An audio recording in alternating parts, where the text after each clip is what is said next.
Ayo, mulai. Mulai. Oke, kita akan membicarakan, mendiskusikan tentang apa ya? Sekarang sebut kegilaan juga kita nggak bahas kegilaan secara umum, kita cuma bahas kegilaan dari satu buku. Ini bukunya. Kalau yang mau pinjam silakan. Namanya Kegilaan dan Peradaban dari Michel Foucault. Ini udah gua highlight sih. Jadi agak kurang nyaman. Ini dianya Bajakan ya? Bajakan. Kurang ajar nih, gue beli di Tokopedia, datanya bajakan. emang Tokopedia bajakan anjing. Ini buku harga 700.000, manajer apa gitu, Jual murah. 70.000. Tapi Gue langsung bajakan. ngomong ini bajakan bukan mas, gue mau ngasih orang. Tapi lu bayangin itu kan mahal ya Iya. asli. Ini asli 80.000, dia jual 65.000. Tetep fotokopian anjing. Iya makanya. Goblok. Ya, rata-rata di mana coba? Gerainya Blok M. Jogja. Gua Oh, Blok Jogja M. ini. Kurang ajar. Terus ini gimana? Tunggu dah. Gua bukannya. Ini paling kalau ngeprint sendiri berapa? Makanya. Agak ribuan. Nah. Jadi kalau di Indonesia kan Kegilaan dan Peradaban. Kebaca nggak? Ini dianya nih Dan. Bukan. Ini, woi, touchscreen nih. touchscreen. Baru ya? Laptop tuh ya? Laptop ini nih. Ya benar. Iya. Laptop ini kemana? Laptop Raden itu gede. Laptop lu yang Laptop gua mah lemot. masih ada. Oke, ini ya. Ini Nah. dianya. Bukan. Oke. Ini adalah gambar tentang kegilaan. Oke. Lukisan. Simbolnya. Bukan simbol juga, ini lukisan representasi kegilaan dari Francisco Goya. Oke. Goya itu seniman etching tuh kayak namanya Jepang. cukil. Oke. Gue ya seneng. Cukil logam. Nah, dia bikin ini ya. Dia hidup 1800-an lah, abad 1800-an. Dia berhasil. Jadi dia banyak karyanya tentang kegilaan. Nanti gue aja masuk beberapa. Kita bahas tentang si Foucault. Jadi gue bahas dulu bukunya ya. Jadi ini buku jujur gampang dicerna, Oh, tapi wow. sulit untuk dipahami. Gimana tuh saya mau gimana tapi Jadi lu kalau baca itu mengalir ya. Oke. Tapi pemaknaannya susah karena Karena kalau menurut gua Foucault ini cara menulisnya tuh jelek. Dia nulis nggak atomistik, nggak dijelasin 1, 2, titik 2 gitu nggak. Dia langsung narasi jepret satu bab, terus. Oke. Bahkan untuk referensi pun dia taruh di halaman belakang, bukan di bawah. Jadi susah buat Footnote maksudnya. Footnote. Jadi buat memahami ini agak unik bacanya. Jadi si Foucault ini nulis, dia udah jelasin atau masukin sisipin satu kata yang sebenarnya itu dibahasnya nanti di bab depan. Jadi lu untuk sementara nggak akan tahu dulu ini artinya apa. Itu diulang-ulang banyak banget di sini. Jadi lu kayak apa sih dia maksudnya? Ketika lu baca. Jadi akhirnya kita stuck. Jadi kebingungan dulu. Kadang-kadang depresi sih kayak anjing nggak jelas. Oke. Jadi ini baru bisa dipahami setelah pembacaan kedua ke gua. Oke. Setelah gua highlight baru gua ngerti. Cukup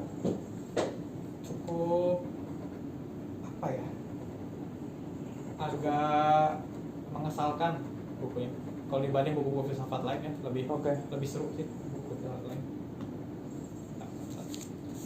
Nah, jadi siapa sih Foucault? Atau kita bahas dulu deh kegilaan menurut lo? Kegilaan itu ketika kita melakukan sesuatu yang menurut orang lain itu hal yang tidak dia pikirkan sebelumnya. Contohnya kayak teriak-teriak di Monas, oras, wah lu gila, ngapain? Iya kan? Kayak orang normal nggak memikirkan itu, tapi kita melakukan Atau hal itu. kalau mungkin kalau menurut gua sesuatu yang di luar sesuatu yang melenceng gitu. Ya, Bisa jadi misalnya Ronaldo loncat tinggi banget golnya, Ya. gila banget golnya, gila. Ya, Ya kan? ini melenceng ini di luar akal ya. Ya, Oke. bisa juga kayak kenalan sama cewek di suatu tempat umum di luar negeri, hal yang normal. Di sini negara sini kayak lu gila kenalan main gitu aja nodong. Ya, Terus kayak cewek ini juga bisa kan, ya kan gila bisa kan. Ya kan kadang-kadang suka gitu tuh kita Iya. nonton bola, gila Messi gila Ya, banget. Messi gila banget di Karena luar nama. secara Messi bahasa cuma ya. satu, Iya. dan dia melakukan hal yang tidak dilakukan di Iya, sepak bola orang lain lain. gitu. Betul. Juga. Oke. Terus apa hubungannya sama peradaban? Ini Kenapa dia bahasnya kelebihan dan peradaban? Gak, mungkin gini Dan, mungkin di abad itu, ketika di abad lain gitu, ketika Messi belum 100 tahun sih. Contohnya gue kasih tau, contohnya nih ya, Messi sama Maradona. Apa yang dilakukan Maradona itu sama gilanya apa yang dilakukan yang dilakukan Messi sama gilanya apa yang dilakukan Maradona. Mungkin ketika di abad yang sama, ketika Maradona dan Messi disatukan, mungkin kegilaan itu jadi nggak ada. Oh, ngerti. Jadi lu menggambarkan bahwa di buku ini kegilaan dan peradaban itu didefinisikan ya. Ada Iya. kegilaan dan ada peradabannya. Iya. Jadi seolah kegilaan itu muncul beda-beda di setiap peradaban. Oke.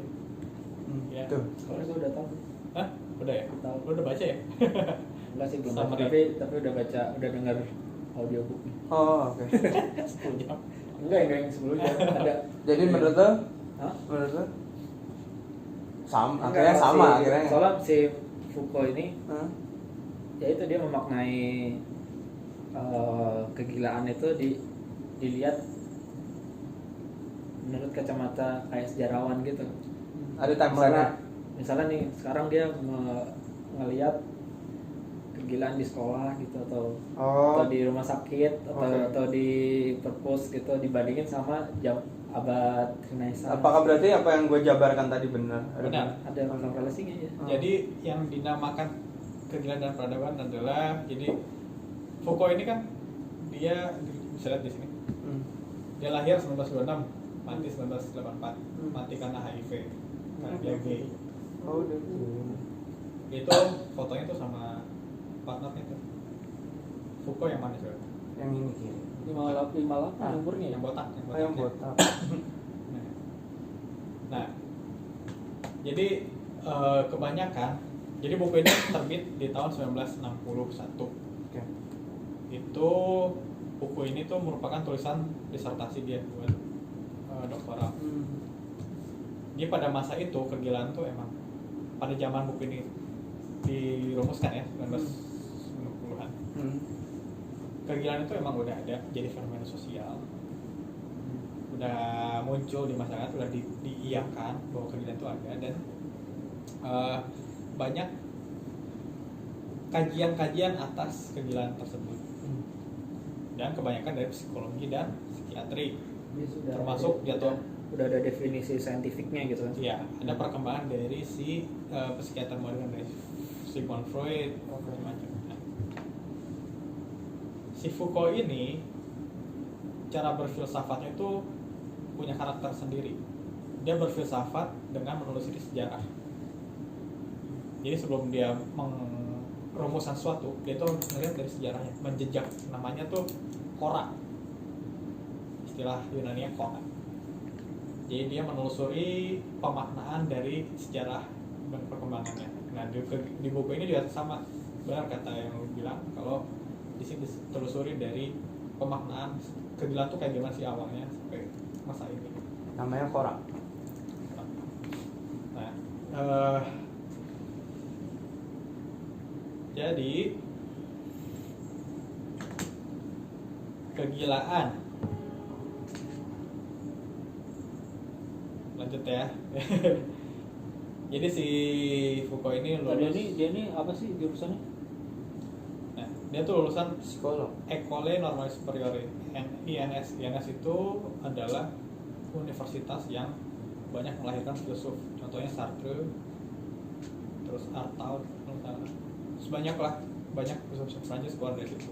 Salah satunya Foucault. Si Foucault ini mengajar psikologi. Nah, ketika berkuliah dia tuh ngambilnya filsafat dan psikologi. Jadi ada apa jurusannya, filsafat dan psikologi. Nah, kenapa dia bisa tertarik terhadap psikologi? Karena dia pernah masuk ke rumah sakit jiwa karena depresi pada umur sekitar 20 tahun. Dia masuk ke rumah sakit jiwa karena dianggap gila. Dianggap ya. Dianggap. Terus dia karena dianggap depresi. Terus dia itu karena pernah masuk situ dia tertarik, dan akhirnya malah begitu lulus dia bekerja bersama dokter di salah satu rumah sakit jiwa, dan dia juga merumuskan ini sambil dia observasi di rumah sakit jiwa.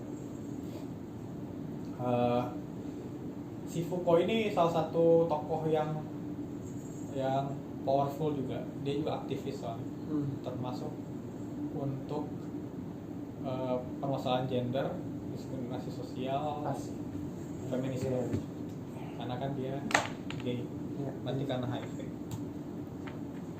itu ya. Jadi background dia memunculkan buku ini juga karena nggak terlepas dari kehidupan dia juga. Oke. Lalu di sini pembahasannya adalah Stultifera Navis, itu adalah bab pembukaan dari buku ini. Stultifera Navis itu bahasa Latin, artinya ship of fools. Nah, sebagai gambaran, jadi si buku ini menggambarkan kegilaan. Dia tuh mengantitesa pemaknaan kegilaan pada zamannya. Dia menolak pemahaman tentang kegilaan yang berkembang pada saat 1950-an. Dia mau merumuskan kegilaan yang baru, yang berdasarkan sejarah. Makanya dari itu dia membuat riset pemaknaan kegilaan, sejarah kegilaan dari abad pertengahan, itu sekitar 1500, abad 16, 17, 18. Jadi 3 abad. Dari mulai muncul kegilaan sampai kegilaan pemaknaan kali ini. Jadi gini, Stultifera Navis. Jadi dari dulu tuh kegilaan tuh ada. Lu bisa bayangin nggak kira-kira zaman dulu, zaman abad 1000 pertengahan lah, 1300, 1400, belum ada ilmu kejiwaan. Apa bayangannya? Gila. Dan hal-hal yang di luar dari nalar.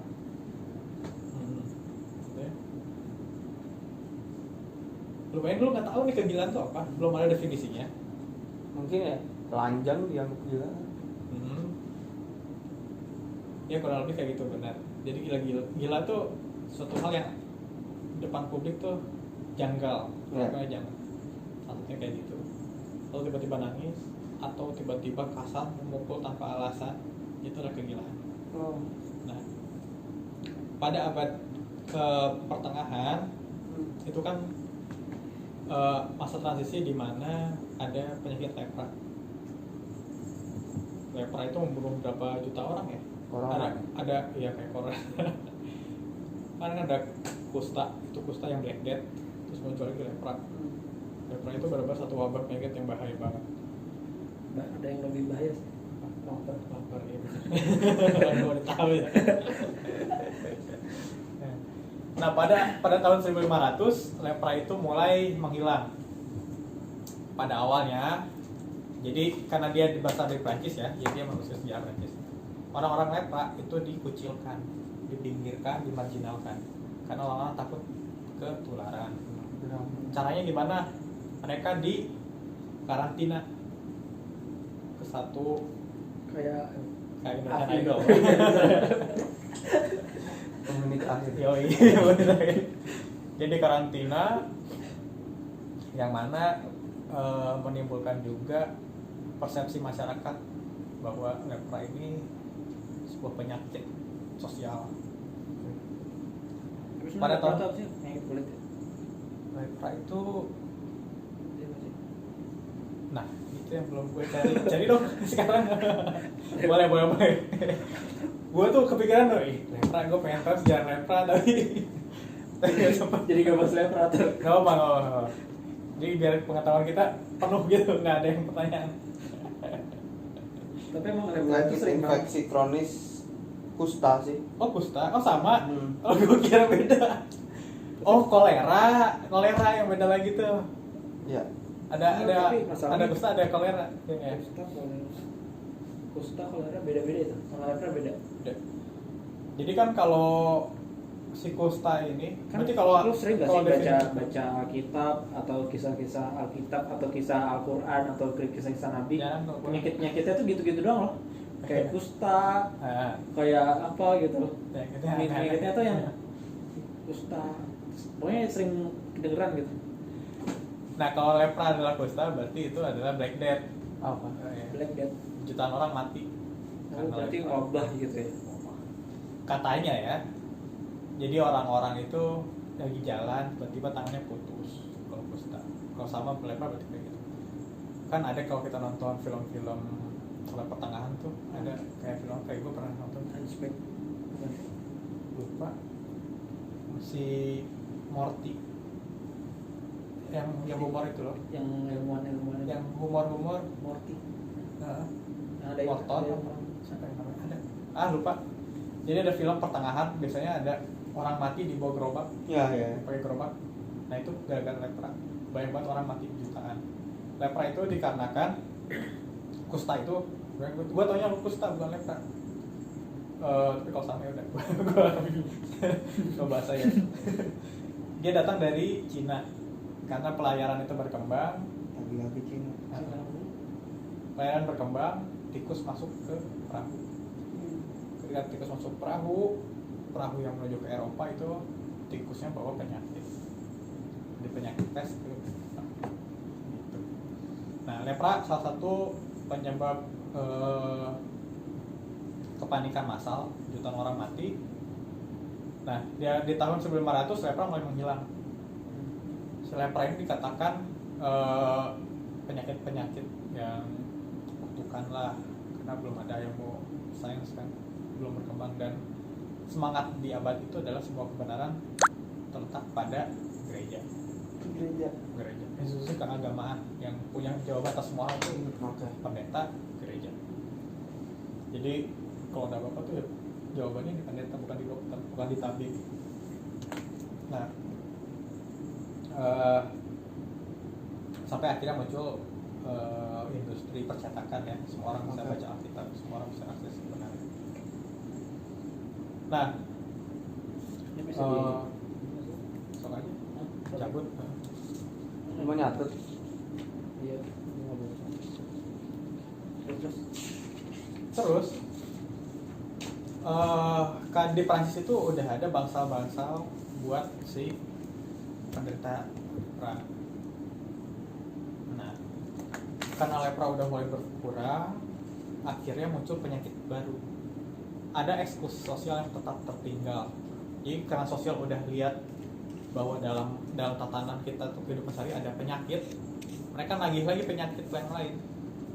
Gak bisa, dan lepra hilang, maka penyakit sosial tuh nggak ada. Maka muncullah penyakit-penyakit baru, yaitu adalah kemiskinan. Nah, miskin. Jadi orang-orang miskin, kriminalitas itu dianggap pengganti eksklusi sosial yang telah ditinggalkan oleh lepra. Marginalisasi baru adalah kemiskinan dan kriminalisasi, termasuk di dalamnya adalah orang gila.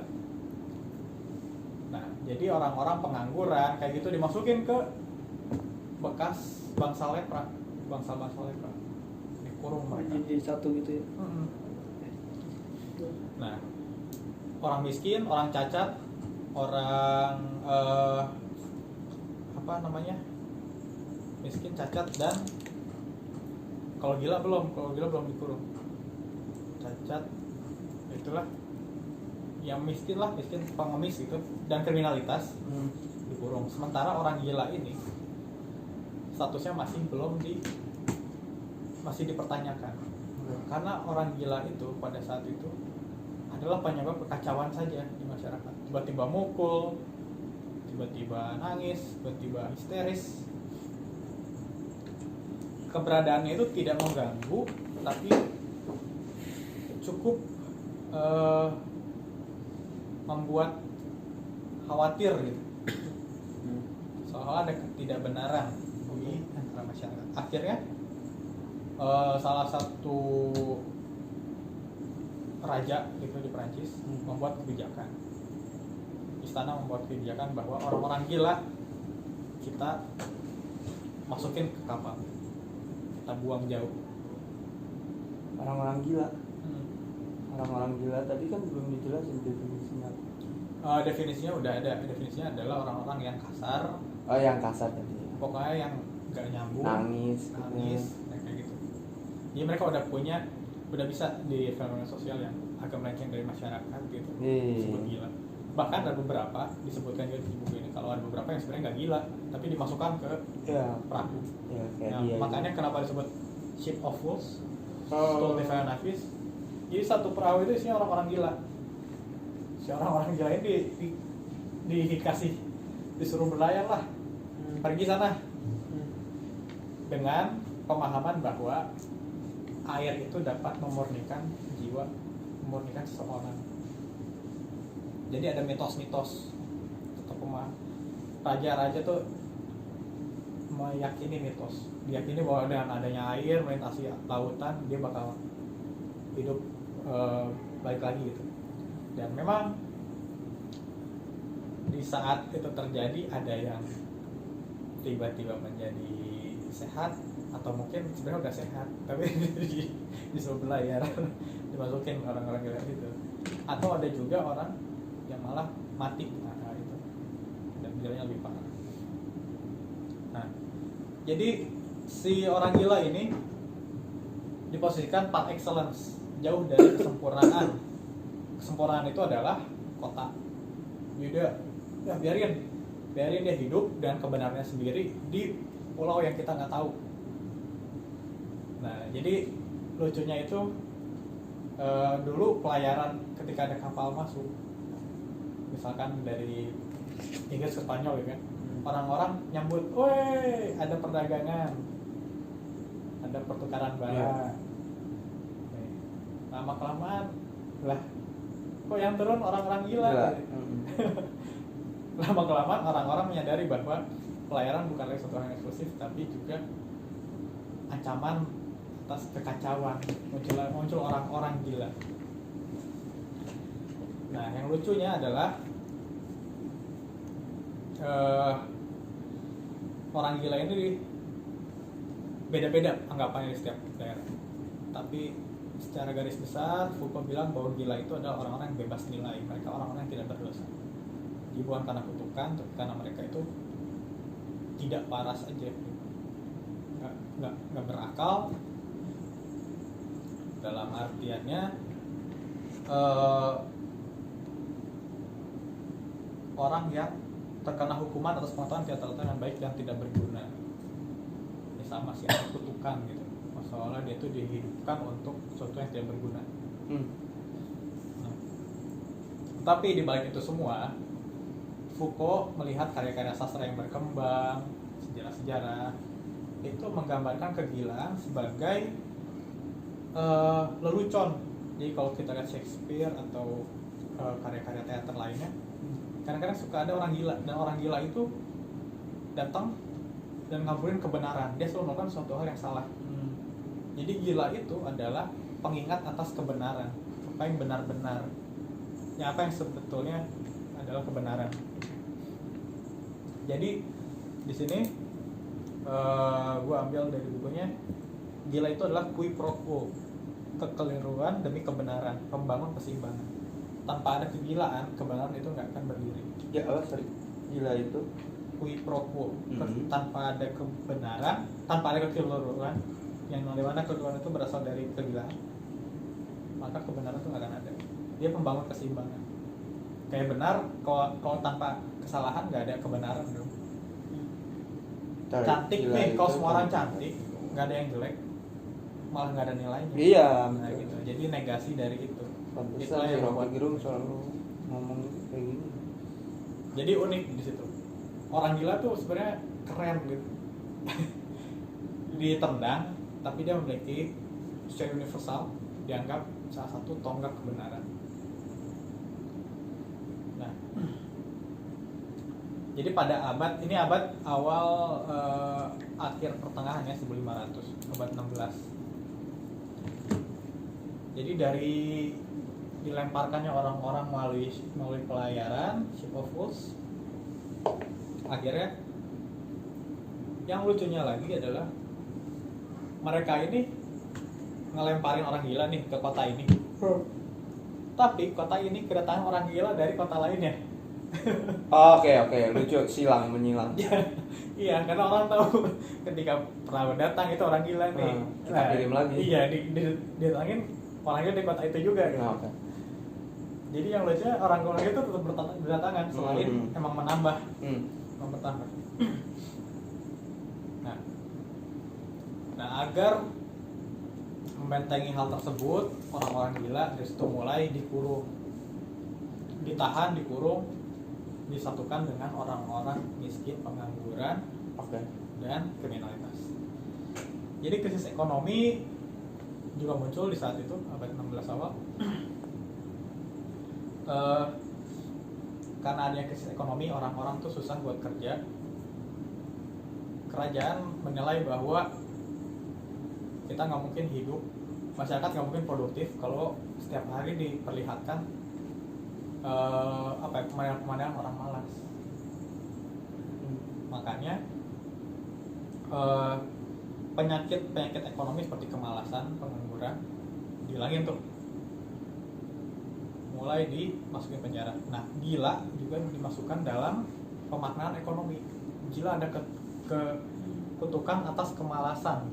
Berarti awalnya semangatnya semangat ekonomi, semangat kapitalisme gitu. Di Stultiana Navis itu, di Ship of Fools awalnya kan gila itu apa tadi?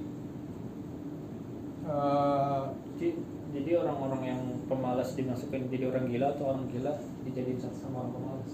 Dijadiin satu sama orang pemalas. Jadi pemalas ini jadi penyakit sosial kan? Yang kena stigma orang pemalas atau orang gila? Orang gila kena stigma, harus ditahan, jadi penyakit. Karena awalnya orang gila itu bebas, makanya dia cuma di layar, dikasih pelayaran aja, dilempar aja, nggak patut untuk ditahan karena dia nggak bersalah. Sementara di sini orang gila ini ternyata penyakit ekonomi, masalah nih, yuk tahan. Dia terkutuk untuk malas, nggak bisa kerja.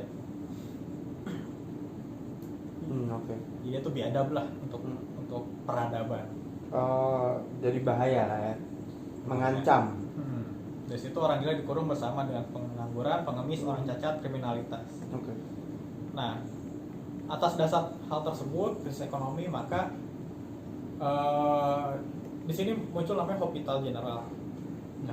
Jadi dia hospital ini, apa hospital? Hospital itu dalam bahasa Perancis. Oke. Dia general, rumah sakit umum lah. Iya. Jadi Perancis itu muncul Hospital General ini, dia awalnya kan untuk penderita lepra. Tapi diketahui fakta bahwa kemudian itu adalah tempat pengurungan orang-orang miskin dan penyakit lainnya, cacat. Nah, ini sekarang dimasukin lagi orang gila. Jadi si rumah sakit ini bukan menjadi rumah sakit seutuhnya. Makanya kita masih ada stigma kalau rumah sakit itu soal asrama. Iya nggak sih? Ya masih. Benar. Anjir, Rumah sakit Cik ini serem banget. Tempatnya gelap. Betul. Padahal kan kalau kita lihat rumah sakit yang sekarang modern gitu, tanpa tahu historisnya, rumah sakit kan nyaman, bersih. RSPI. Nah, inilah gara-gara hospital ini, jadi rumah sakit yang nggak difungsikan sebagaimana mestinya, isinya malah orang-orang yang termarginalkan, orang-orang yang penyakit. Semua penyakitnya itu bukan penyakit fisik, tapi penyakit kejiwaan, dia peradaban gitu. Nah, muncullah ide dari kerajaan juga, kalau dibilang ya udah biar ekonomi kita produktif, ini orang-orang yang ditahan ini kita juga manfaatkan untuk bekerja. Itu juga kenapa sekarang kita tahu di penjara orang-orang bekerja. Ya tahanan-tahanan disuruh bekerja, bikin apalah. Aksi sosial ya. Untuk mendongkrak ekonomi juga, produksi macam-macam. Kayak kalau sih sebutin sih kain, bikin kain. Tidak kontan. Oh iya.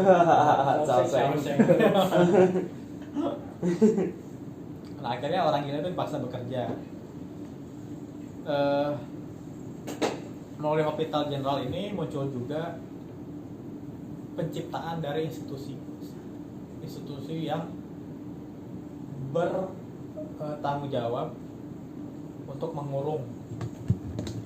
Jadi Hospital General ini berperan sebagai penjara. Sebelumnya belum ada penjara, pengurungan, tapi ada itu. Rumah sakit menjadi institusi pengurungan. Nah, lalu Ini di abad 17 ya. Nah di sini ada juga Foucault bahas tentang orang gila. Jadi setelah dia dikurung itu cukup lama waktu sampai di abad 19 ya, 18-19 ya. Nah orang gila ini mulai yang asalnya sunyi dari masyarakat, lambat laun mulai dimunculkan ke publik lagi, tapi sebagai tontonan. Kenapa? Karena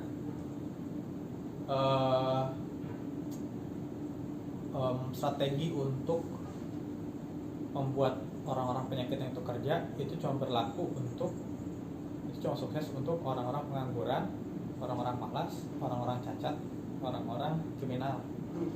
Orang gila ini nggak bisa disuruh kerja.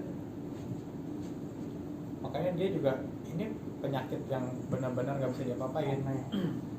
Dari situlah orang mulai beranggapan bahwa 18-19 orang gila adalah suatu makhluk buas.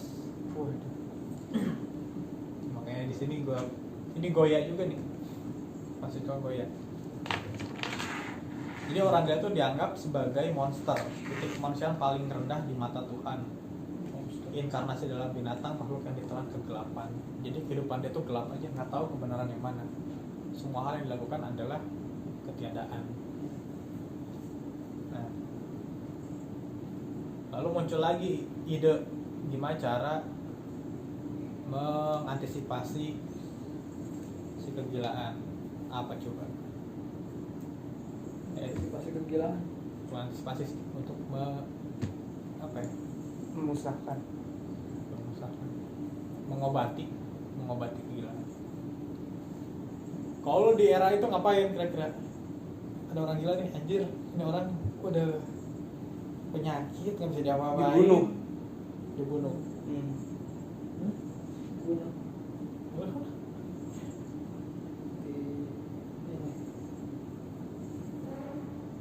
Nggak usah diapa-apain gitu. Nah, udah nggak bisa diapa-apain nih orang gila, disuruh kerja nggak bisa. Dia hidup juga nggak ada maknanya. Jadi nggak ada pahala, tidak apa. anjir, jawabannya ustad banget. Jawaban yang tai ya. Sedap ini. Jadi kegilaan itu dapat diobati, muncul ide kegilaan dapat diobati dengan cara didisiplinkan melalui brutalisasi. Nah, dihukum sama layaknya binatang. Ketika dia melakukan, misalkan tiba-tiba mukul, dikasarin, pecut lah, kurung lah. Kegilaan dapat dapat dikuasai, diatasi melalui disiplin dan brutalisasi. Di kerangkeng, dikasih kandang gitu. Oke. Nah, bahkan di tahun 1819 itu orang-orang gila tuh dipertontonkan sebagai atraksi. Jadi orang-orang bayar tiket 1 penny di situ, 1 penny buat lihat orang gila yang meracau atau ngapain, itu bayar. Sampai dia tuh dapat 5.000 sampai 6.000 penny per tahun untuk orang-orang lihat orang gila. Malah jadi bisnis ya. Iya, jadi bisnis kan goblok banget ya. Oh iya benar. Nah itu belum ada historinya. Ada yang bisa ngomongin orang gila, tapi dia hafal Quran. Dia pentingnya terus, baca Quran terus. Orang gila nih ya. Ada yang enggak orang gila, juggling terus. Ya. Nah itu nanti dibahas, tenang. Terus? Nah, orang gila itu dipaksa mengeluarkan sifat kebinatangannya. Kadang-kadang si orang gila itu dipaksa mengerjakan pekerjaan binatang. Misalkan membajak sawah untuk ganti kerbau. Itu orang gila. Atau yang lainnya lah. Atau ngangkut-ngangkut barang mungkin ya kalau bisa. Atau ngebaca lalu. Iya. Jadi kayak Kareben kan Luffy. orang gila gitu kan. Luffy. Misalnya yang diganti dengan disuruh bajak sawah. Oke.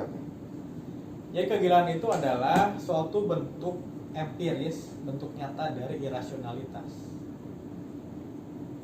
malah dijadiin hewan peliharaan gitu. Kayak kucing sih saya. Nah mungkin Pekerjaan hewan. Kayak enakan jadi mana? Dari apa? Kriminalitas. Hah?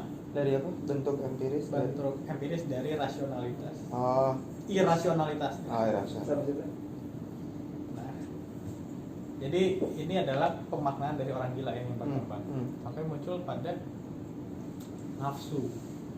Ini pembahasannya lebih mendetail lagi yang masih buku. Ini susah nih buat gue bikin klasifikasi kayak gini karena di buku ini nggak ada langsung aja orang gila jebret semua dibahas. Lalu di dalamnya ada sub-subbab kalau memang cara penulisan yang baik ya. Nah, ini menurut Foucault nafsu itu menjadi salah satu dasar kemungkinan munculnya kegilaan. Orang-orang gila itu adalah manusia yang buta dan menyerah pada hasrat-hasrat dan tidak mampu meredakan nafsu. Misalkan nafsunya pengen makan, harus makan saat itu juga. Dia nggak bisa secara rasional, kita lapar, oke, tahan dulu. Atau mau nangis, kita bisa meredakan tangisan kita. Enggak, kalau dia nangis harus nangis saat itu. Mukul. Jadi gila adalah fenomena dari nafsu. Semua tuh nafsu doang. Gimana ki nafsu? Ya. Jadi ada lihat cewek terus gila ya. Nah itu loh, udah termasuk salah satu Kegilaan. gila. Oh, gitu ya. Kalau nggak bisa mengendalikan hawa nafsu. Kok jahat sih? Itu pada zaman itu ya. Oke. Dan Jadi kegilaan itu pada akhirnya merupakan bentuk kekualitatif gitu, bukan bentuk penyakit ketubuhan. Dia itu sakit yang bersedih roh. Nah ini salah satu definisi nafsu ya dan kegilaannya. Lalu imajinasi. tema lainnya adalah imajinasi. Nah imajinasi juga berperan penting dalam kegilaan. Apa sih imajinasi? Imajinasi, imagine Apa? rice. Nasi kan rice. Imagine Dragon. Imajinasi. Jadi imajinasi adalah satu bentuk penglihatan yang gak real lah, sebutkan gitu. Simpel sih di buku kayak gitu. Nah kegilaan adalah manusia yang hanyut dalam imajinasi. Jadi orang-orang gila itu mempercayai imajinasi sebagai realitas. Dia nggak bisa. Imajinasi kalau tindakan air apa? Imajin bubur. Kalau belum jadi komoditas. Itu imajinasi juga kan? Ya kan? Ini Joker ya. Imajinasi ini terkait Joker nggak sih? Gimana juga maksudnya? Ya kan dia selalu berimajinasi ya, halusinasi apa. Oh ya. Si Nah, dokter tuh sakit apa dia? Ya dianggap gila. iya. Apa sih namanya? Di filmnya dikasih tahu nggak sih dia tuh kena apa, gilanya itu apa? Dia di yang terakhir dikasih Ada. tahu. Ada ya? Jadi dia tuh Apa itu enggak? meyakini apa yang sebenarnya nggak terjadi. Jadi Schizophrenia hal kayak berarti? iya kayak gitu. Ya betul. Nah, kata Foucault juga ya imajinasi gitu. Hanya kita juga bisa berimajinasi. Orang-orang waras bisa berimajinasi. Cuma Nas bedanya- skizofrenia. Dia kayak Jones ya. Kak, ya Jones kan. Beautiful Man. Ya, Oh, iya. cuman. Nah, tapi belum ada skizofrenia zaman ini. Oke. Nah, jadi orang-orang waras juga bisa berimajinasi. Cuma kesalahannya adalah orang-orang gila itu percaya terhadap imajinasinya. Sementara kita yang waras bisa membedakan. Bentar dulu deh, gue suka berhalusinasi nih. Tapi lu percaya atas halusinasi lu nggak? Terus kalau berhalusinasi berarti jadi bubur dong. Halusinasi. Bukan halusinasi. Berhalusinasi. Bahaya harus pakai Suka imbuhan. halusinasi. Harus pakai imbuhan sih. Intinya misalnya gue berhalusinasi seperti ini. Wah, gue dasar aja ya, basic aja, kayak common banget. Itu cewek cantik, ya bisa gue dapetin. Tapi kan- Katakanlah Chelsea Islam. Maksudnya itu apakah kegilaan atau Kan lu bisa bedain. Maksudnya lu bisa ngomong gini berarti lu nggak dianggap gila. Kecuali lu tapi gue kadang meyakini kalau gue berusaha bisa. nah bisa jadi lu gila. Kalau kalau lu Ayo. apa yang lu yakinin tuh ya udah lu yakinin. Gue yakinin gini loh, setiap mau mencapai sesuatu kan lo harus bikin plan, ada tiny step, small step untuk mendapatkan sana. Kadang gue merasa kayak nih cewek kayaknya bisa gue apa namanya, kalau gue bikin setup tet gue bisa dapetin gitu. Nah kalau Chelsea soal misalnya gue naikin level gue, misalnya gue komedian terus terkenal gitu, mungkinnya bisa gitu. Nah itu yang gue yakinin. Jadi setiap itu tuh ada apanya? Tapi kan lu ini Ada kejadian-kejadian yang harus lu punya dikumpulkan. pertimbangan apa? Pertimbangan realitas kan? Ah, Nggak- iya. Yang nggak dimilikin sama orang yang dianggap gila gitu. Oke, itu perbedaan di situ ya. Kan kalau misalnya Jones nih, dia itu kan dia nggak bisa ngebedain mana realitas mana Yang dia rumah sakit yang imajinasi. ada surat-surat itu ya. Oh, dia dapat surat-surat terus dia merasa dia itu adalah agen Iya, direktur agen CIA dan ah. dia bisa mecahin kode Kode, semuanya iya. dan itu buat dia nyata. Sampai dia punya teman kamar sama teman anak kecil itu nyata buat dia gitu kan. Dia nggak bisa ngebedain gitu loh. Ya udah Iya, iya. kayak gitu. Kalau di buku ini ya, imajinasi itu kalau lu yang lu obrolin tuh, yang lu ngomongin, lu bisa dapat kasih. Optimisme itu kan kayak proyeksi ya, lebih kayak proyeksi. Betul. Lebih itu bukan imajinasi, itu lebih kayak optimisme lah gitu. Optimisme ya. Oke. Gambaran optimisme. Clear. Sementara imajinasi adalah apa yang terdapat pada persepsi lu sekarang. Oh. Di buku ini letaknya di situ pemahaman Ya, imajinasi. tiba-tiba Jadi, gua ngomong bisa dapetin Jason. Udah tanpa gua mikirin gimana stepnya apa ya. imajinasi adalah ketika lu memproyeksikan di sini ada Chelsea Islan sebagai pacar lu. Oh iya. Paling yang nyatanya nggak ada. Oke, Tapi lu oke. meyakini itu lagi Lu kejadian. lihat gak sih story gue suka ngobrol sendiri ya Pak, kayak botol gue ngobrol sayang itu ya maksudnya ya. Belum tatapan gila kalau lu masih bisa Ya tahu membedakan itu. Oke, clear. gitu. Pokoknya orang gila itu benar-benar buta aja. Dia nggak bisa Mudah. yang atas yang mana yang imajinasi. Oke. Dia nggak tahu. Jajan lu gitu. Enggak, kan gue bisa jabarin tadi. Dia ngotot banget buat orang gila kan. Enggak, gue harus make it clear nih apa itu gila, apa itu kita breakdown. Jadi pemahamannya berubah-ubah ya. Oke. Nah, jadi imajinasi itu jadi kebenaran buat orang gila dan kebenarannya bersifat total, spontan dan absolut. Spontan. Komeng. Saat itu juga dan itu benar-benar gak bisa dan mutlak gak bisa juga. Oke. Clear. Nah, dan total ketika lu ada penyangkalan, lu nggak mungkin bilang enggak. Jadi gila adalah tindakan iman. Iman. Berarti bener dong kalau kata orang gila itu nggak punya iman. Salah dong. Ini tindakan iman. Justru dia beriman. Oh. Dia beriman atas kepercayaan terhadap imajinasi. Oke. Seru. Orang gila adalah orang yang beriman. Keren ya. Dia beriman Itu quote. bukan Itu pada quote dari- agama, bukan pada tapi pada kebenaran sendiri, Imajinasi. pada imajinasinya. Nah, lalu ada permasalahan tentang gila dan logika. Iya sih. Lantas apa? Iya. Orang beragama itu ya orang gila sebenarnya. Karena dia meyakini suatu hal yang nggak ada. Tuhan, Nabi, Rasul, mukjizat yang Oh iya, itu gimana tuh? itu kan dan itu kegilaannya kolektif gitu. Sebenarnya ini dibahas di sini Gimana?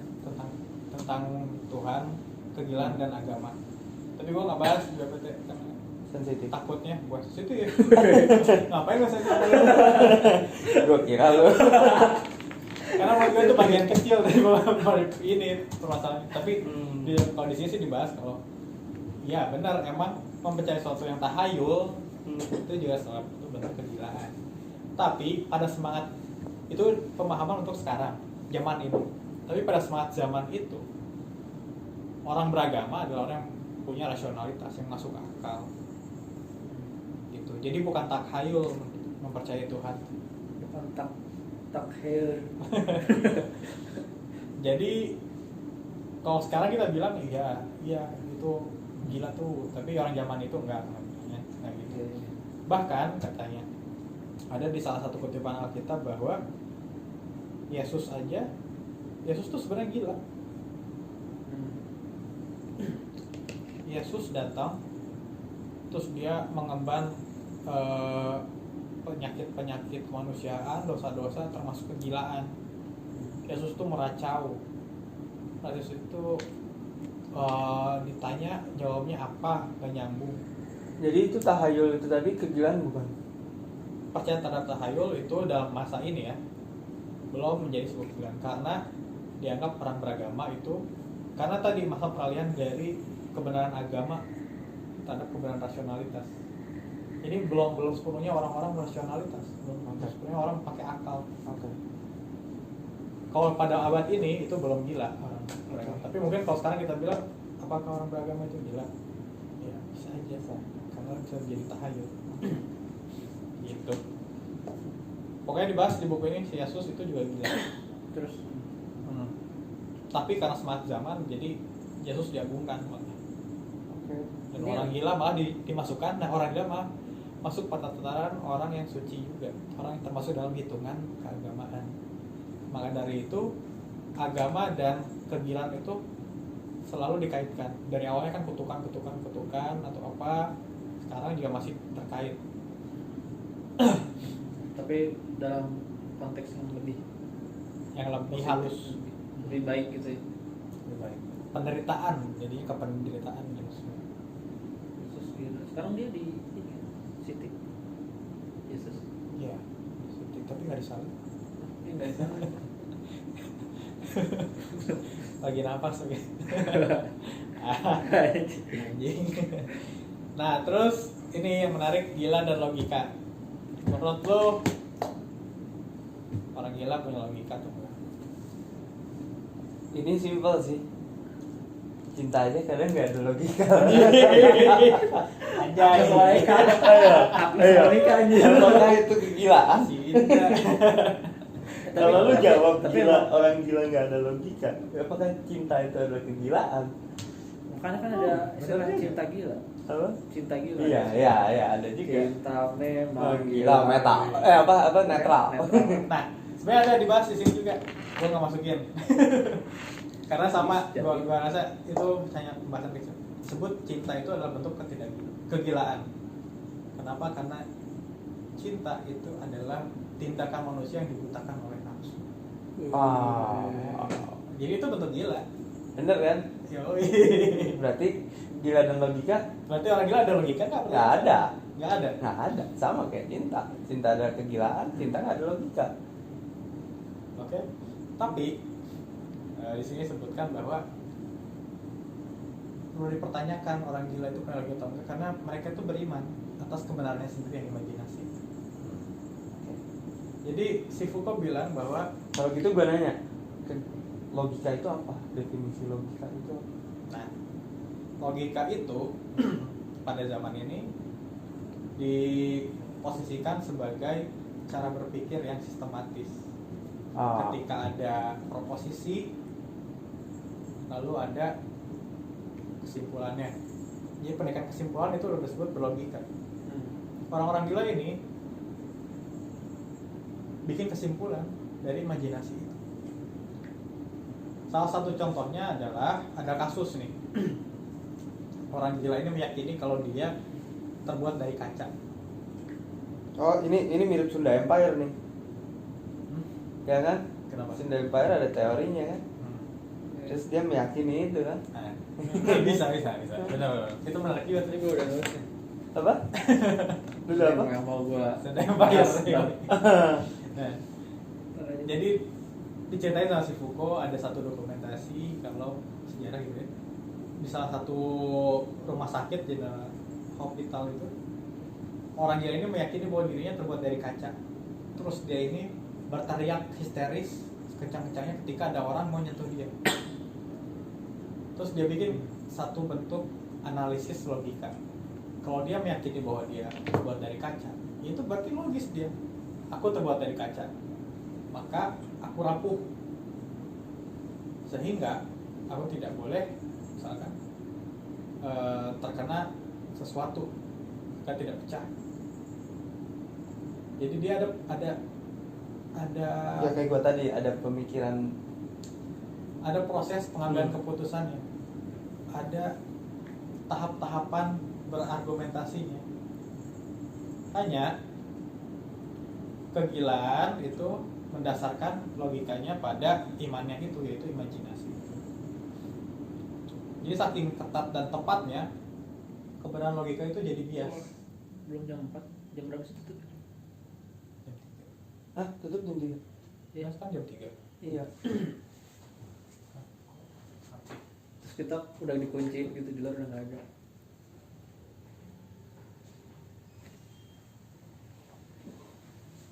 Gue kira jam 4 tuh, 3. Ya tahu gua.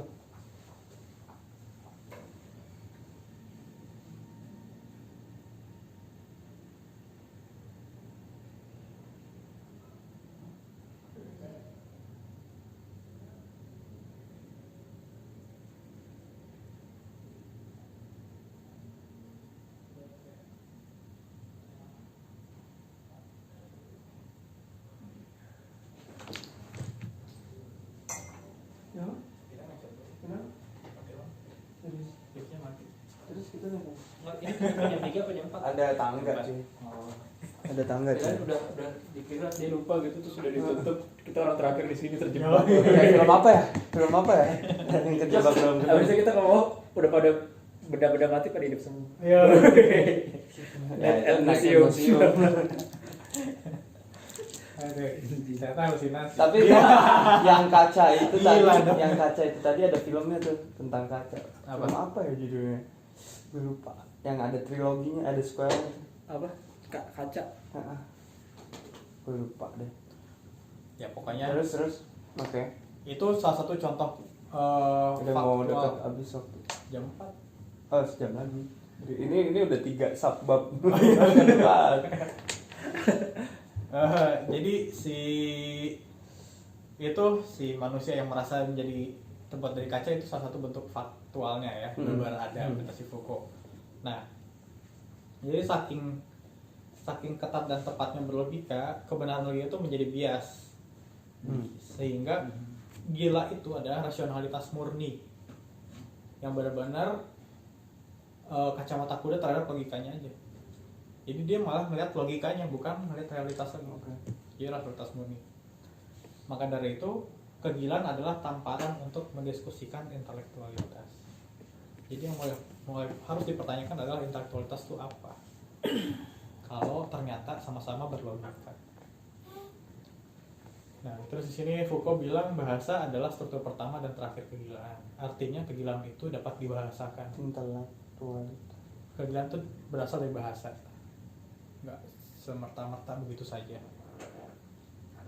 Oke, artinya orang gila punya logika. Nah, di sini ada dua bentuk kegilaan. Ada gila yang Kalau gitu implisit. orang jatuh cinta juga berlogika dong. Apa beda lagi pembahasannya? Iya, dia berlogika juga dengan logikanya dia.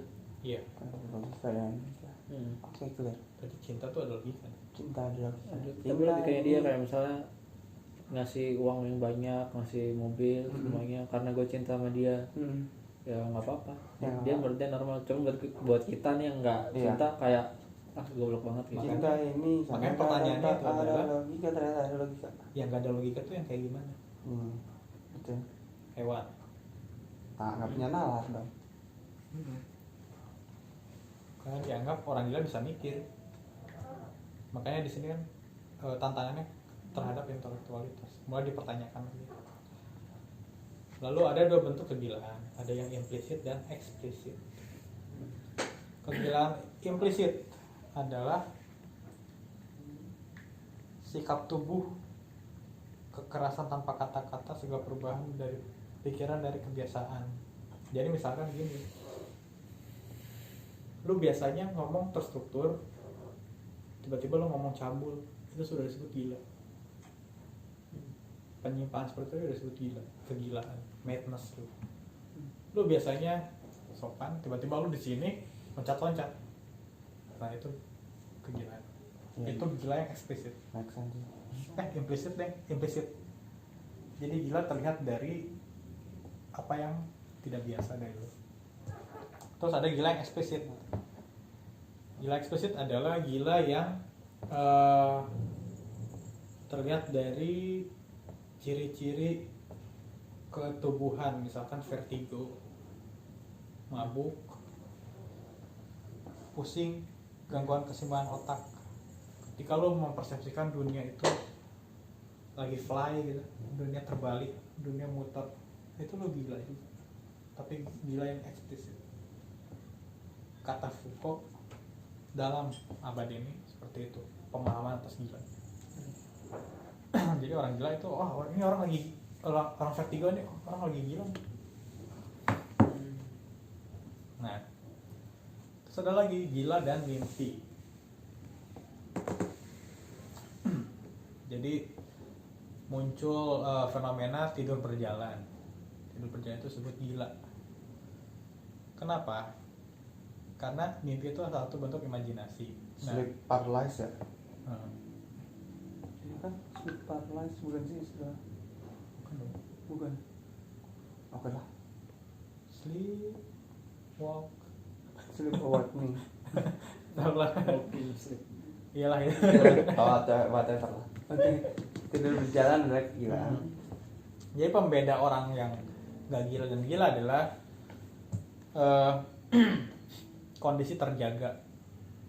Orang yang gak gila itu awas, sadar. Sementara orang yang gila adalah orang yang gak sadar. Nah, gila adalah bentuk mimpi dalam bentuk terjaga. Jadi orang itu selalu dalam Mabok gila nggak tuh? Oh itu gila. Gila karena nggak sadar. Kalau maboknya sampai nggak sadar. Iya. Kalau tipsy enggak ya? Apa? Kalau masih setengah-setengah Oh itu kalau yang enak-enak ya boleh lah. Jadi mimpi itu adalah tipuan membawa pada kebingungan. Berarti kalau ngeganja gila juga ya berarti? Atau pakai Tergantung, kalau lu fly crazy man. Pakai Gila bro, barangnya bagus banget itu double gila gitu. gila bro. Jadi mimpi itu menggelapkan dan mengganggu kebenaran.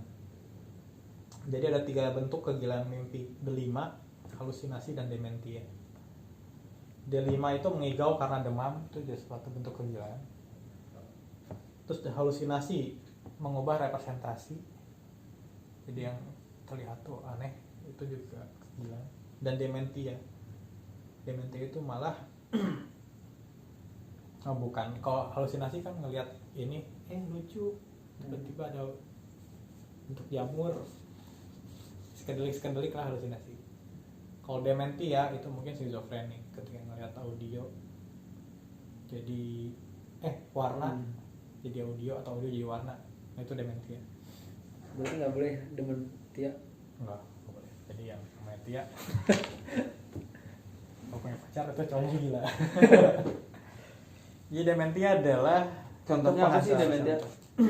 Skizofrenik sih yang paling. Nah, susah. Jadi gila adalah ketiadaan negasi terhadap rasionalitas. Orang gila mengalami equinox atau kondisi di mana nggak bisa membedakan malam dan siang. Jadi orang gila itu hidup dalam posisi yang beyond waktu, di luar waktu.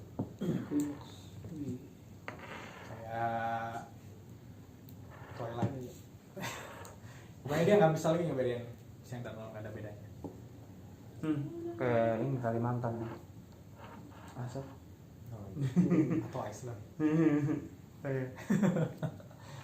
Pokoknya udah nggak ada konsep waktu. Nah, Oke.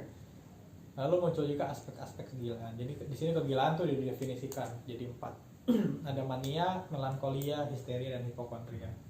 Jadi kalau mania tuh gila yang kayak wibu lah yang lu lakuin kemarin. Nah itu mania tuh, bergerak terus berlebihan, Mancing mania. Mantap. kesia-siaan humor tuh tindakan mental yang sia-sia, itu mania.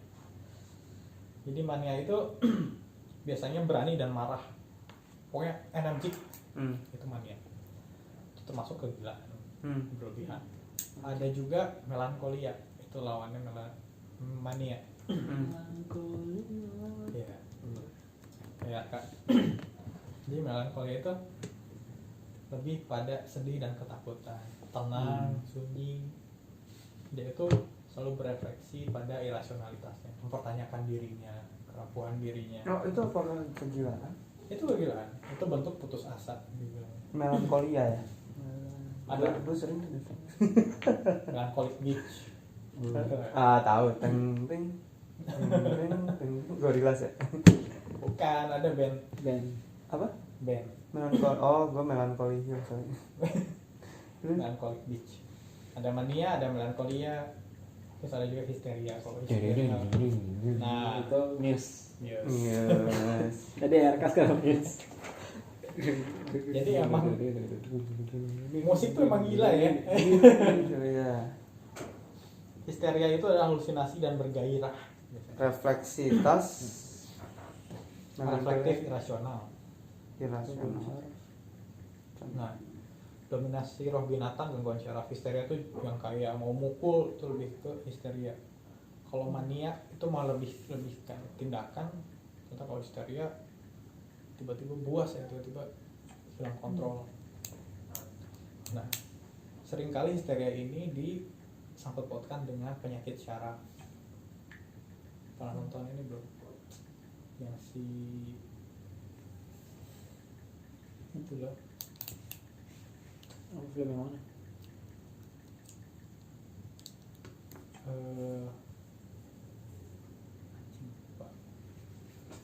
Apa lu sebut aja ini ya? bukan yang pemaniak tapi sama yang jadi ada cewek gila histeris, terus untuk untuk menyembuhkannya dia pakai seks. Ada Keira Knightley yang lain.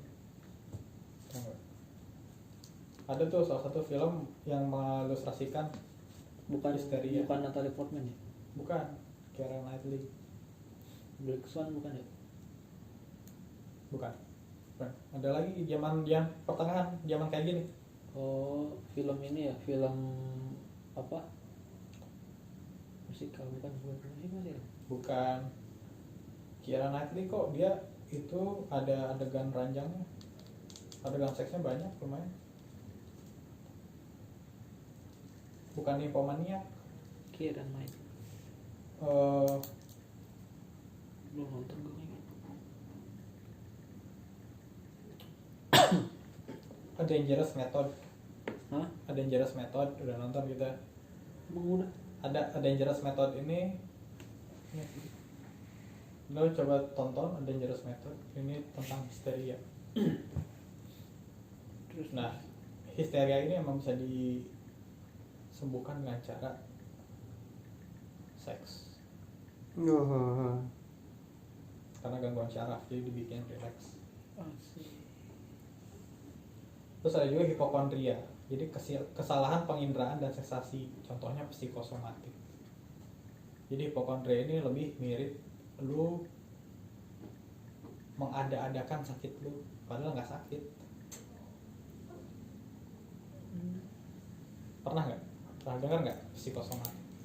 Enggak, apa?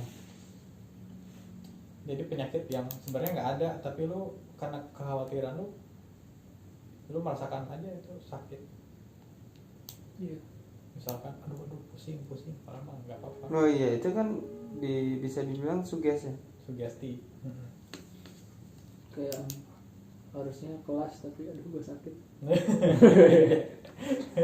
Bikin surat tapi di print capnya. Terus namanya dokter Azwandi. Iya. Nah, jadi hipokondria itu salah satu bentuk kegilaan. Tiba-tiba sakit lah. Hipokondria namanya ini banget ya. Namanya diambil dari Dokter dewa apa? Yunani. Hipokondria. Nah, Jadi ini aspek-aspek kegilaan. Jadi kalau ada orang gila, dianalisnya dari empat ini apa ya? Bukan simptom, apa namanya? Gejala simptom atau ini. Ini Kan kalau sekarang tuh banyak. konteksnya Ada- apa nih? Aspek kegilaan ini konteksnya kapan? Tahun berapa? Maksudnya Ini abad ke 18, masih dulu. abad 18 ke 19. Jadi kan kalau sekarang udah banyak tuh, lo kalau gila skizofrenia, Aspergian, terus Kleptomania. klepto, banyak kan nymphomania, apalah BDSM, BDSM emang gila ya? bukan? Pokoknya mental illness kan sekarang banyak. Nah kalau dulu cuma empat ini yang mendefinisikan tingkat kegilaan. Kalau ada orang nih, wah kadang-kadang mania, kadang-kadang melankolia, kayak gitulah. Iya. Nah, dengan munculnya kegilaan dan institusi rumah sakit jadi tempat orang-orang gila, jadi orang gila itu mulai dikurung. Bukan mulai sih, mulai dikurung kan sama kriminal dan lain-lain. Nah, akhirnya muncul juga dokter di rumah sakit.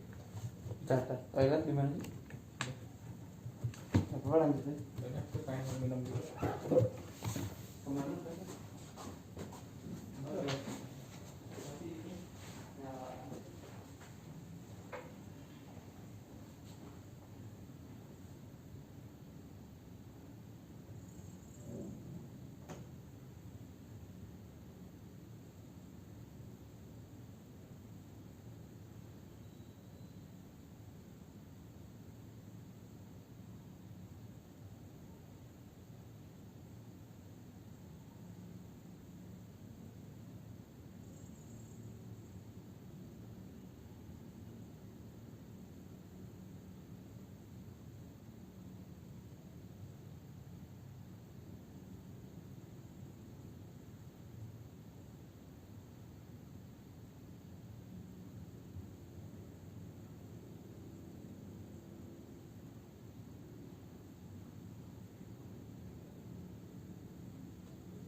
Soalnya koleksinya tuh nggak ada Nirvana tiba-tiba yang terpati terus ada keroncong.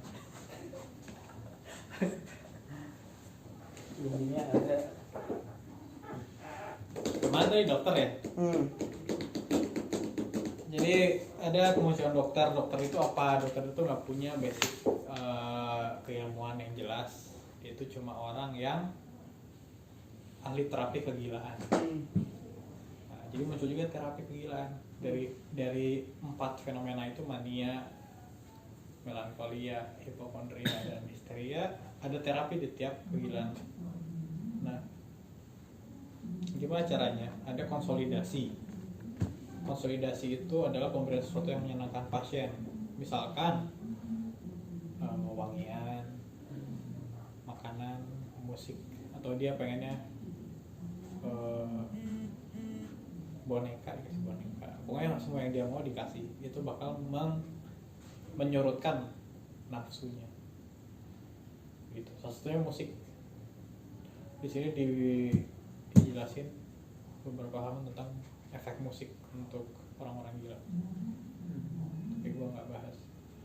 Nah, terus ada pemurnian, pemberian rasa sakit. Kalau pemurnian, jadi si orang gila dibakar, disiram air, disakiti, dioperasi untuk menimbulkan rasa takut dan dia nggak akan bertingkah yang sama. Lalu ada pencelupan, jadi hidroterapi itu dicelupkan, si pasien dicelupin ke air sampai dia kelelahan, hingga punya tenaga untuk meluapkan kegilaan dia. Lalu ada pengaturan gerakan. Jadi sebenarnya konsolidasi pemurnian pencelupan ini terapi yang sadis, terapi-terapi yang menyakitkan. Konsolidasi enggak sih, tapi dia memelihara kegilaan tersebut. Lalu ada pengaturan gerakan, yaitu penyadaran. Jadi si pasien dididik memberi objek pikiran baru, memberi kewajiban sehari-hari. Jadi di rumah sakit itu si pasien mulai dilatih untuk hal sederhana, mandi pada waktunya, bersih-bersih kamarnya, pakai baju sendiri, makan pada waktunya. Dan dia diberi tanggung jawab untuk itu. Nah, itu juga salah satu bentuk terapinya. Dengan adanya penyadaran terapi tersebut, orang-orang dia ini merasa punya banyak aktivitas untuk dilakukan dan dia harus bertanggung jawab atas aktivitasnya. Jadi dia lupa atas kegilaan dia sendiri. Orang-orang melankolis, mania, akhirnya terlalu sibuk untuk kesehariannya. Terus ada juga representasi teatrikal. Jadi si pasien dilatih untuk bermain peran dalam teater. Dengan catatan di dalam teater dia memainkan kegilaannya sendiri. Di satu panggung teater itu dipertontonkanlah kegilaan. Dibiarin dia buas liar. Tapi dalam konteksnya masih ada lingkup teater. Lalu ada kembali pada spontanitas atau pembiaran pasien. Jadi dibiarin aja. Kalau dia mau pukul, kalau dia mau nangis lah. Ini lebih mirip sama konsolidasi. Bedanya dia lebih dicuekin. Gue bingung bahasanya apa. Ya udahlah gitu. Gila, lu gila ya udah. Nggak dikasih perhatian. Tidak direspon. Lalu dengan adanya institusi rumah sakit, ini berapa sakit lagi sih? Baru 2 lagi, 3. Ada institusi rumah sakit, ada orang gila, ada terapi yang sadis, muncul ketakutan atas kegilaan. Jadi di masyarakat itu yang namanya pengurungan, muncul stigma bahwa kegilaan itu adalah hal yang gelap. Penjara dan kegilaan itu ditakuti. Penjara itu seolah-olah ruang kejahatan, mengerikan dan berisi sadisme. Jadi rumah sakit itu diposisikan sebagai kandang hewan. Jadi si orang-orang gila ini diposisikan sebagai, karena udah nggak ada orang miskin dan kriminal juga, dia ya udah, dia adalah orang gila. Dia didefinisikan sebagai dirinya sendiri, kegilaan. Udah terlepas dari penyakit-penyakit sosial lainnya. Kegilaan sebagai kegilaan. Sini muncul kemarin seperti itu. Jadi orang gila menjadi individu sosial, mulai dihitung sebagai eksistensinya sebagai seseorang di masyarakat. Ya cuma itulah, takut, orang-orang takut karena dia melewati sadisme. Nah, akhirnya muncul tatanan baru kegilaan. Jadi diceritakan bahwa orang gila itu adalah hierarki tertinggi pada penjara. Jadi bahkan gitu, biasanya kan kalau di penjaranya bayangin ya, satu penjara itu isinya orang miskin, pengangguran, dan ada kriminalitas, dan ada orang gila. Biasanya hierarki tertinggi kriminalitas dong, orang yang jahat. Ini enggak, hierarki tertinggi dalam penjara adalah orang gila. Bahkan kriminalitas aja, orang-orang kriminalitas takut sama orang gila, karena diceritain ada kriminal yang sampai disiksa oleh orang gila. Pokoknya sampai si kriminal itu, jadi kalau masuk penjara nih, misalnya ada orang nih, ada yang masuk pertama, lu udah masuk sini, gua merkosa, wah merkosa dulu, terus masuk, gua bunuh orang, terus ada yang masuk, gua orang gila, langsung kabur. Kayak meme-nya Reinhardt, Reinhardt, Naga. yang dia di tengah, di Naruto dia yang 1000. Tapi dia real estate dia bilang. Nah itu, lu bayangin di penjara ya kan, orang-orang pembunuh datang lihat si Naga, langsung kabur ya. Enggak, ini kalau gue ngeliatnya memangnya gini, kan Rahasia Naga ada fotonya lagi diem sama lagi senyum. Pertama dihukum masuk penjara, diem. Terus pas di penjara isinya cowok semua, terus senyum. Iya.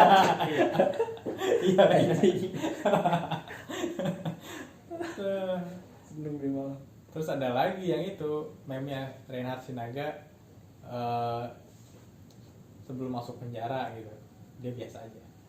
Terus Reinhard Sinaga pas masuk penjara, ini Reinhard Sinaga kasus ini dikelilingi sama Naruto bayangan 1000 pada lari. Real estate dia bilang.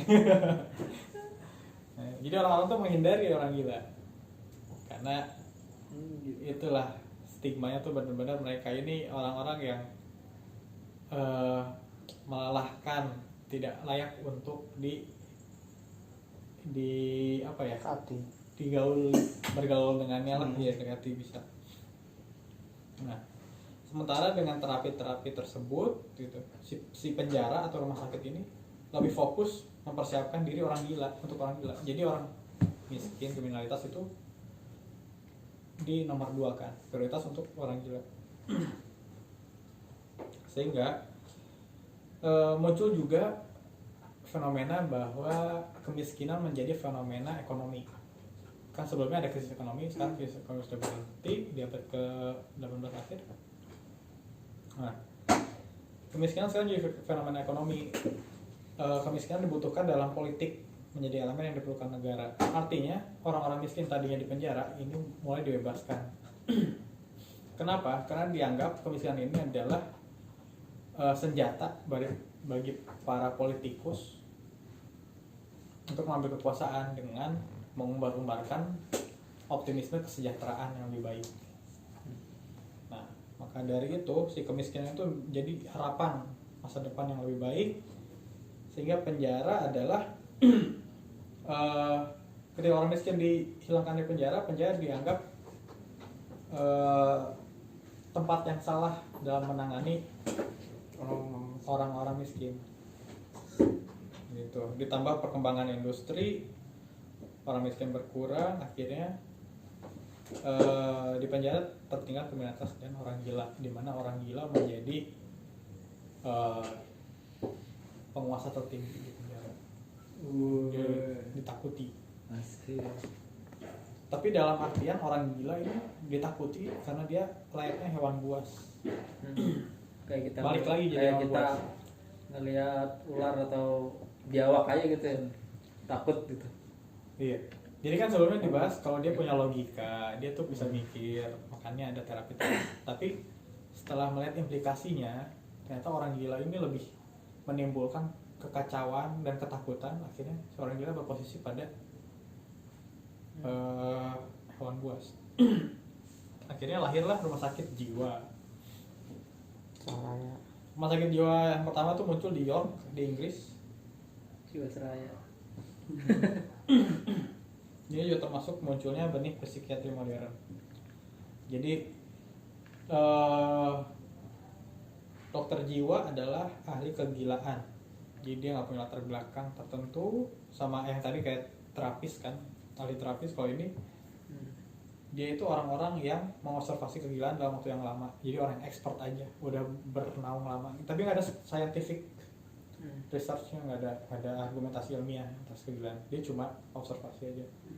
Dan dia merumuskan apa namanya, terapi-terapi itu. Nah, gagasan tentang rumah sakit jiwa itu dimunculkan oleh William Tuck dan Philip Inell. Jadi dua-duanya sahabatan, sama-sama kerja di institusi rumah sakit jiwa, dan akhirnya mereka membuat rumah sakit jiwa masing-masing. Jadi rumah sakit pertama ini di York, di Inggris, yang awalnya rumah sakit bagi orang gila itu kan kayak penjara ya, ada teralis besi untuk pintu, ada teralis besi untuk jendela, ada apa, pagar-pagar apa, fence ya, ada pagar-pagar lah, pagar-pagar besi dan lainnya. Sekarang mulai dihilangkan. Rumah pengurungan didefinisikan ulang dengan cara rumah yang segar dikelilingi sawah dan perkebunan yang luas. Jeruji besi diganti oleh pagar tanaman. Jeruji pintu dan jendela dihilangkan. Kekerasan digantikan figur otoritatif. Jadi pada masa apa tadi itu terapi itu, orang-orang gila kan merasakan sadisme ya. Nah, atas dasar sadisme itu ternyata sering berkembangnya waktu, orang-orang gila ini malah takut pada figur-figur otoritatif kayak dokter, perawat. Mereka malah jadi takut. Takutnya adalah takut antara dia dihadapkan pada traumanya atau emang dia menjadi penurut. Jadi orang gila sekarang ditaklukkan oleh trauma kekerasan, sehingga penyembuhan di rumah sakit. Ya sorry Pak. Mas, kita mau beritahu jam lainnya sebentar lagi mau tutup ya. Oh Ya, iya. Baik Pak. Kasih. Jadi kegilaan itu berfokus pada pemberian tanggung jawab sehari-hari. Ini yang satu slide berikut. Nah, kemudian di tatanan rumah sakit ini agama dan kegilaan mulai terpisah. Orang gila tuh gak dianggap sebagai orang yang terkutuk atau apa, tapi orang gila itu benar dalam dirinya sendiri, terlepas dari campuran keagamaan. Dan dengan adanya rumah sakit ini kan pengurungan tapi yang tidak sadis ya, sehingga gila itu tidak lagi hadir kecuali ia terlihat. Gila itu tersembunyi, dan gila mulai didefinisikan sebagai kepribadian yang terperangkap dalam masa kanak-kanak, bukan lagi binatang buas. Dan rumah sakit adalah instrumen untuk menyeragamkan moral dan sosial. Maksudnya rumah sakit ini menjadi institusi untuk membuat si orang-orang gila ini beradab, untuk mengedukasi orang-orang gila ini masuk ke dalam tatanan sosial masyarakat. Gitu. Nah, di halaman terakhirnya Foucault mengkritik psikiatri modern atau kegilaan masa kini. Dibilangnya bahwa psikiatri merupakan taktik moral kontemporer, terpelihara dalam mitos kehidupan rumah sakit berkembang tinggi dengan mitos positivisme.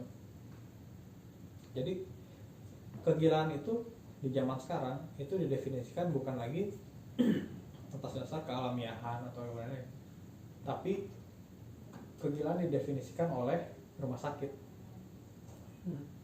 Rumah sakit bilang apa, yaitu jadi kebenaran buat kegilaan.